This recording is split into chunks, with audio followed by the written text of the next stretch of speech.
Hello, c'est Gonzague et il était temps de faire une petite vidéo du MacBook Air. Alors voilà. J'en ai... c'est pas deux pour le test, mais c'est deux pour l'occasion parce que j'ai dû en commander un pour une amie.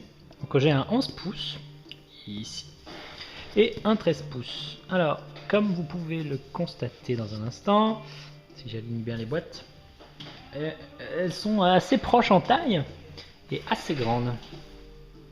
Si je mets un clavier, voilà, pas assez de recul pour couvrir toute la boîte, donc c'est quand même relativement grand pour une boîte de tout petit ordinateur. Alors en termes de contenu, hop, si j'arrive à ouvrir, je vous laisse attraper le mal de mer. Alors normalement ici on a l'ordinateur. Sur le haut de la boîte, il y a une mousse bien pensée pour éviter que l'ordinateur ne vienne taper sur n'importe quoi. Le traditionnel petit emballage avec Alors sur celui-là, j'allais dire les CD, mais c'est plus des CD maintenant, c'est une clé USB. Bonjour. Et hop, la clé USB qui maintenant permet de réinstaller le joli MacBook Air. C'est contenu dans un petit truc comme ça. MacBook Air Software, et ça contient iLife. C'est plutôt intelligent. J'aime bien le format et d'ailleurs je suis de toute façon convaincu que les CD sont amenés à disparaître complètement des ordinateurs portables au moins, puis dans un second temps des ordinateurs fixes puisqu'on stream de plus en plus de contenu. Les éditeurs n'arrivent pas à protéger leur CD, les protections sont cassées au fur et à mesure. Enfin bref, voilà. Ici, à la rallonge de l'adaptateur électrique, mais moi je l'utilise uniquement avec le petit câble court. C'est un des trucs pas mal des alimentations de Mac, c'est que vous pouvez changer cette partie. Alors, voilà, comme ça. Vous pouvez détacher ça et brancher le long câble ou utiliser le petit. Moi, le petit me suffit dans la majorité des situations.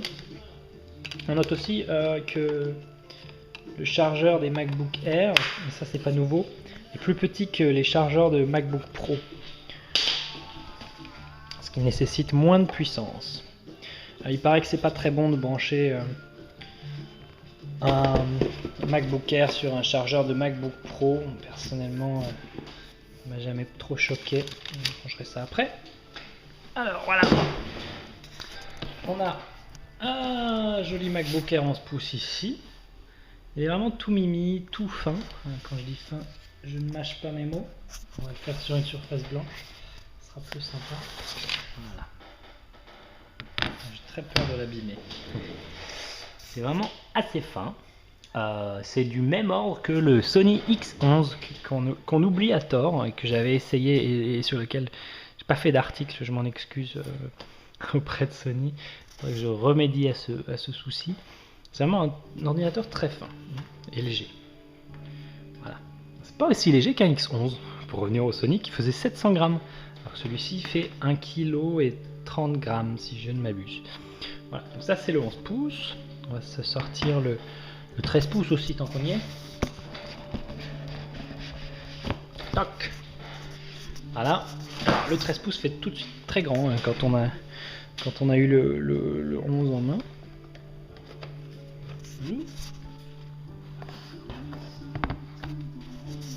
Mais il est lui aussi extrêmement fin. Et son alimentation est là. Voilà.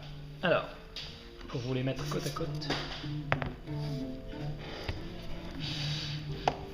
Voilà les deux bébêtes. Donc, en termes de taille, on pourrait dire qu'ils sont assez proches. Hein, c'est marrant. C'est vrai que la différence de taille n'est pas choquante. Hop. Je sais pas s'il est un tout petit peu plus épais, c'est possible. Différence majeure, on a plus de puissance sur le 13 pouces. Et on a aussi un lecteur de carte SD, ce qu'on n'aura pas sur le 11 pouces. En termes de prix, je ne les connais pas par cœur, mais je vais vous les dire tout de suite. Voilà.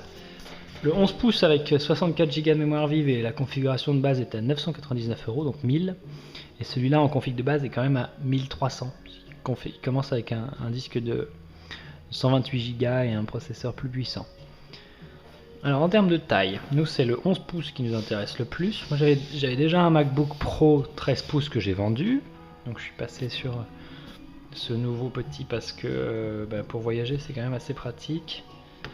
Voilà, il s'allume. Alors il y a une partie de marketing que je trouve pas très très fair play de la part d'Apple, c'est de dire il s'allume instantanément. C'est pas vrai, c'est un mode veille, il existe d'ailleurs un mode veille prolongé et un mode veille normal, qui fait qu'il revient à la vie plus vite, mais qui nécessite de laisser une partie des composants alimentés. Donc c'est pas vrai, il s'allume pas instantanément. D'ailleurs un iPad ne s'allume pas instantanément non plus. Si on l'éteint entièrement et qu'on le rallume, ça prend du temps. Alors en termes de taille, tac tac tac, on a donc le 13 ici, le 11 ici, je me souviens plus si j'ai mis un mot de passe sur celui-là.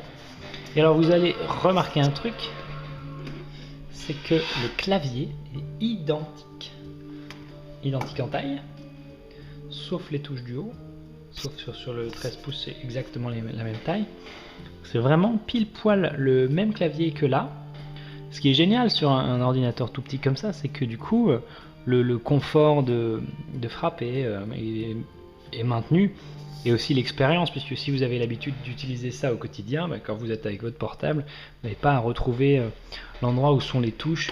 Ça, à mes yeux, c'est un peu Apple est la seule marque qui réussit à faire ça convenablement, c'est-à-dire maintenir un clavier correct, quelle que soit la taille du portable. Alors, sur les deux ordi, on a la nouvelle génération de trackpad, et sur les deux, le tour d'écran gris, puisque contrairement au MacBook Pro, on n'a pas un tour d'écran et un écran, c'est pas en vert. Donc, parce qu'apparemment c'était quand même trop fin pour pouvoir faire passer du vert. Donc là il n'y a pas de vert. Mais moi ça me choque pas particulièrement. Ce qui va décevoir des gens, c'est que ce clavier n'est pas rétroéclairé, ni sur le 13, ni sur le 11. Il n'y a pas de rétroéclairage, contrairement à ce qu'on pouvait trouver, je crois, sur les anciens MacBook Air, et ce qu'on peut trouver sur les MacBook Pro. Vous ne pourrez pas voir votre clavier dans la nuit. Voilà. Bon. Passons, j'ai fait une capture d'écran, mais c'est peut-être pas le plus intéressant. J'ai pas de Wi-Fi configuré sur celui-là. Configurer un Wi-Fi. Alors, je me suis amusé à faire des captures d'écran de la taille du 13 et du 11. Je tape le mot de passe du Wi-Fi. Tac. Là. Donc, alors là il y a le dock, donc on voit pas bien, mais en gros sur le 13 pouces il y a quand même une sacrée résolution, je vais dire. Maintenant c'est 1440 par 900 de haut, je crois, hein. Ce qui est plus que les anciens 13 pouces et plus que ce que font les MacBook Pro actuels en 13 pouces aussi, parce qu'actuellement on a du 1280 par 800, je crois. Je vérifie tout de suite cette information. J'aille dans Mac sur le site Apple. Voilà, MacBook Pro, caractéristiques techniques du 13 pouces. Le 13 pouces a une résolution de 1280 par 800. Et alors c'est marrant, c'est que le nouveau 11 pouces, tais-toi, pouf. Le nouveau 11 pouces a une résolution de 1366 par 768, donc c'est un peu moins haut. Par contre c'est plus large. Il en résulte qu'il faut quand même des yeux corrects pour pouvoir lire le texte, mais c'est un confort à l'utilisation. Par contre le format nécessite une certaine adaptation, parce que c'est du 16 neuvième. Ça donne un certain confort, parce que sur une machine mobile, on peut quand même afficher pas mal de choses, ce qui est pratique pour travailler. Alors, j'avais fait une capture d'écran avec mon site. J'ai jamais essayé de les mettre en plein écran. Diaporama. Touc. Et voilà. Bon voilà, on va faire comme si le navigateur était lancé et que j'avais un gros dock. Ça, c'est ce qu'on verrait en 11 pouces. Et sur le 13, on descend un peu plus loin. On voit le bas du nez de la roue, alors que là, c'est vrai qu'elle est coupée. Elle est coupée assez short, hein, puisqu'on voit même pas son œil. Voilà ce que ça rajoute en différence. En termes de largeur d'écran, c'est pas très perceptible entre les deux captures. J'ai pas eu l'occasion de bosser sur le 13 pouces, c'est pas mon ordinateur, donc je me permets pas de m'en servir. Mais les deux ont l'avantage d'être vraiment très légers. Celui-là fait 1,3 kg, je crois. On va aller vérifier parce que je me trompe à chaque fois. Merci le site d'Apple. Tac, tac, tac. Ah oui, alors je sais que je voulais passer sur certains points. Ce que je perds entre mon MacBook Pro et mon MacBook Air, c'est notamment, je crois qu'il n'y a pas de récepteur de télécommande sur celui-là. Parce que sur le MacBook Pro, c'est ici. Et il y a aussi un témoin qui dit quand il est allumé, qui clignote tout doucement. C'est un peu comme un cœur, c'est assez joli. Il n'y a pas ça sur le MacBook Air. Et il n'y a pas non plus l'indicateur de batterie. Si vous savez, ou si vous ne savez pas, apparemment peu de monde le sait. Sur la tranche gauche des MacBook Pro, il y a normalement un bouton ici pour savoir à combien est la batterie. Ici, on l'a pas. Alors, pouf, pouf, pouf, pouf. J'ai remis mon autocollant fétiche que m'a offert Martin. Voilà, il n'y a pas le bouton pour tester l'état de la batterie, donc on ne peut rien savoir. Par contre, c'est vrai qu'en finition, c'est juste extraordinaire d'avoir un produit comme ça. J'aimerais bien un petit lecteur d'empreintes digitales, mais c'est vrai que ça ferait moins joli. Toc, toc, toc. Voilà, donc ça, on l'aura ni sur le 13, ni sur le 11. Il n'y a pas ces fonctions. Qu'est-ce que je voulais dire sinon? En termes d'autonomie, j'ai pas eu le temps de tester assez pour vous dire. L'autonomie du MacBook Air 13 pouces a l'air vraiment pas mal, alors que celle du 11 pouces m'a l'air beaucoup moins bien. Toc, toc, toc. Voilà, qu'est-ce qu'Apple annonce?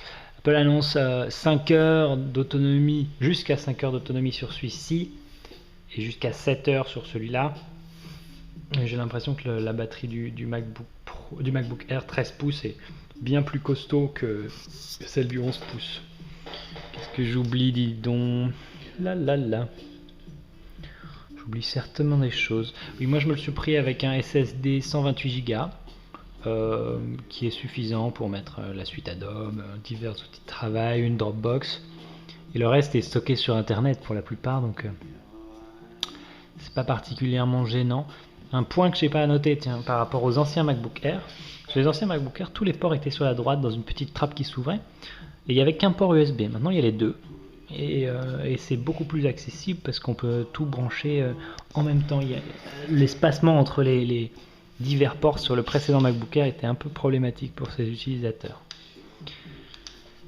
Je suis en train de chercher ce que j'ai pu oublier comme chose. Caractéristiques techniques, gna gna gna. Alors le 11 pouces fait 1,06 kg et le 13 pouces fait 1,32 kg. C'est à quoi il faut rajouter le prix le poids de l'adaptateur secteur si vous le baladez avec vous. Et hop.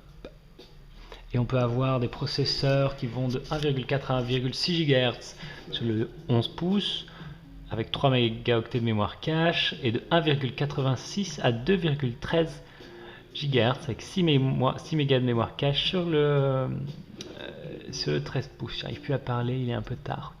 Voilà. En termes de mémoire vive, ça va de 2 à 4 Go. Personnellement, j'ai tout de suite pris 4 Go parce que je crois qu'on ne peut pas la changer. Ah, les MacBook Air. Consommation 35 watts par heure pour le petit MacBook 11 pouces et 50 pour le plus gros. Voilà. Je crois que j'ai rien raté. Mais si vous avez des questions ou si j'ai oublié des trucs, écoutez, vous pouvez me poser les questions dans les commentaires, poliment. Et ah oui, une dernière chose, ces nouveaux MacBook Air embarquent 2 enceintes. 2 petits haut-parleurs, on va pas appeler ça enceinte. Ça fournit un son qui est pas mauvais sans être exceptionnel. Voilà, il faut pas s'attendre à des miracles.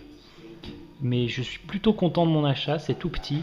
Maintenant il va falloir que je lui trouve une pochette parce que j'ai filé la pochette de mon ancien MacBook Pro à son acheteur. Et j'avoue que le transporter dans une enveloppe, c'est pas génial. Voilà. Merci beaucoup et puis à très bientôt. Enfin, pas à très bientôt parce que je vais pas non plus acheter des MacBook Air tous les jours. Mais on a des reviews de NAS qui arrivent bientôt normalement. 2 NAS LG et un NAS LaCie. Et puis d'autres trucs. Merci.